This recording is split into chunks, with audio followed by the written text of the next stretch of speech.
चाहते हैं आज का एक वीडियो क्लिप आपको बनाने के लिए कि जैसे ये चाबी है और ये मारुति कंपनी के लिए है या और की कार की कोई भी चाबी हो।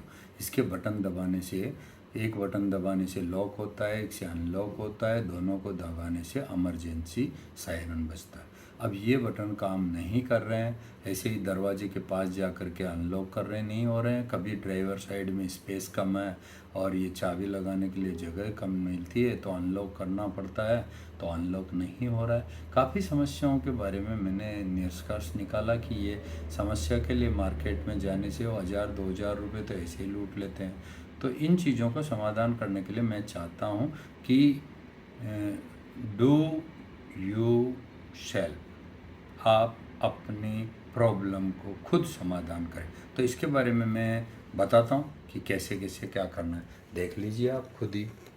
तो यहाँ पे मैंने ये चाबी का पोजीशन पे रख दिया है जहाँ मैं आपको चाबी के ऊपर काम करते हुए दिखा पाऊँगा कि क्या है। तो बहुत ही आसान है, ज़्यादा टाइम नहीं लगेगा और इजी तरीका है। तो इजी तरीके के अंदर मैं चेक कर रहा हूँ, देखो जल्दी जल्दी से कैसे कर लेते हैं।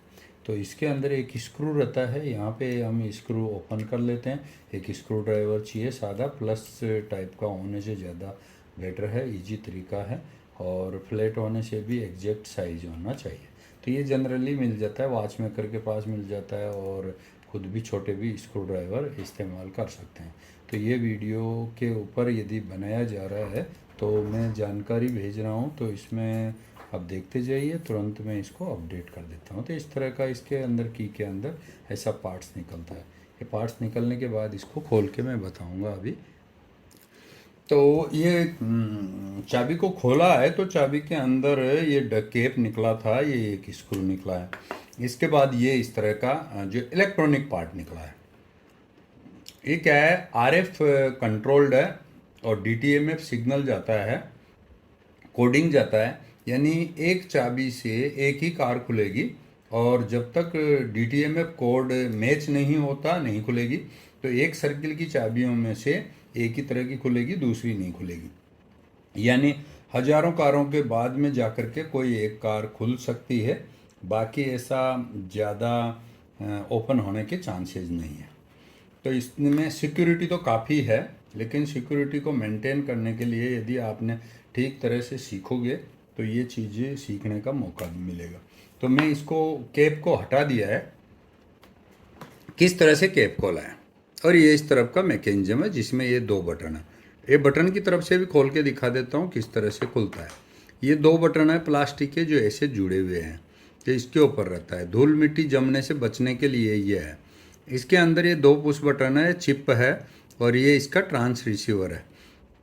तो ट्रांसमीटर होता है इसके अंदर जो ये सेंड करता है और लॉक को अनलॉक करने में मदद करता है। तो इसको मैंने इसके अंदर रख दिया है ये कैप में और इसके बटन है जिनको मैं यहाँ पे दोनों बटन को यहाँ पे इसको कवर कर दिया है।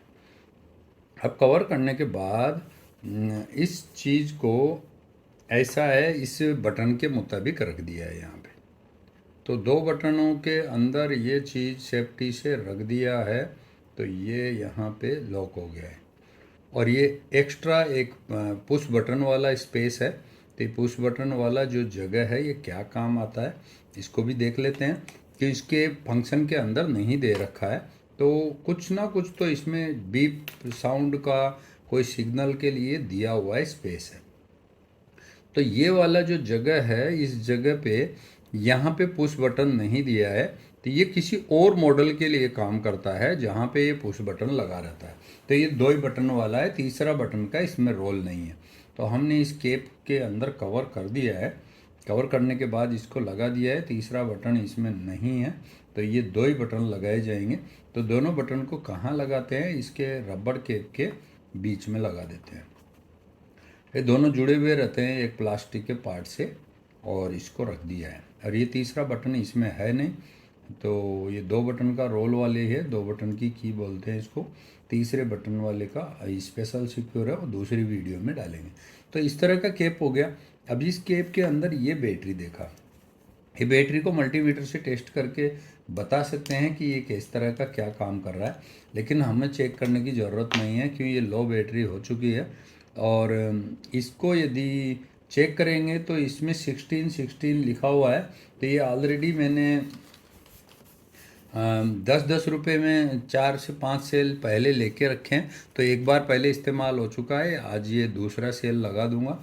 ये सेल की लाइफ ओरिजिनल यदि पैनासोनिक का जो जापान का बैटरी लगाते हैं तो ये 2 से 4 साल चल जाती है, लेकिन लोकल वाला 10 रुपये वाला कोई भी बैटरी हम लगाएंगे तो उस तरह के सेल की 6 मंथ से 1 ईयर्स होती है।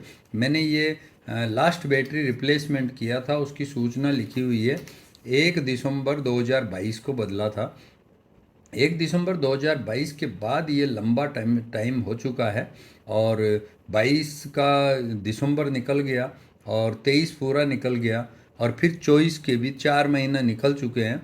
तो इतना 4-5 महीना तक निकल गया, तो ये कहने का मतलब 1.5 साल तक निकाल चुका है। तो 10 रुपये का सेल 1.5 साल निकाल लेना कोई बुरी बात नहीं है, बहुत अच्छा रिजल्ट निकला है।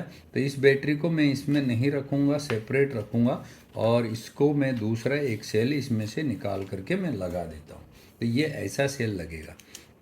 दूसरी बात है, जो मैंने बैटरी निकाली है, बैटरी के ऊपर मैं मार्किंग करके रख लूँगा कि कभी कोई गलती से ये ना लगे। तो ऐसा क्रॉस का मैंने निशान बना दिया है ताकि ये बैटरी इस्तेमाल ना करे।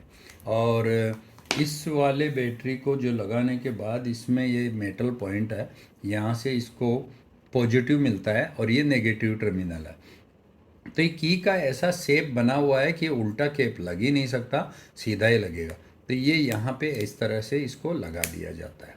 ये लगाने के बाद आपने इस जैसे अनलॉक बटन है यहाँ पे, ये अनलॉक बटन दबा देते हैं, ये लॉक बटन दबा देते हैं।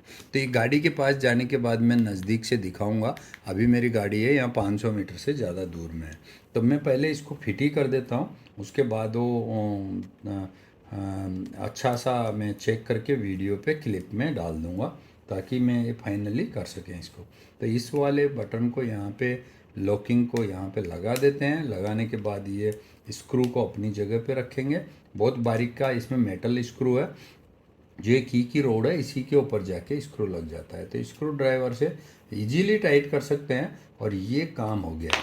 ये काम फिट होने के बाद अभी इससे हो जाएगा अनलॉक, जो डीप बटन है, और ये अप बटन है, इससे लॉकिंग होता है। इन यदि दोनों बटन को तो ऐसा दबा के रख लिया आपने 10 से 15 सेकंड तक, तो इमरजेंसी अलार्म बज जाता है, जो अभी बज चुका है। देखो बहुत तेज़ साउंड है।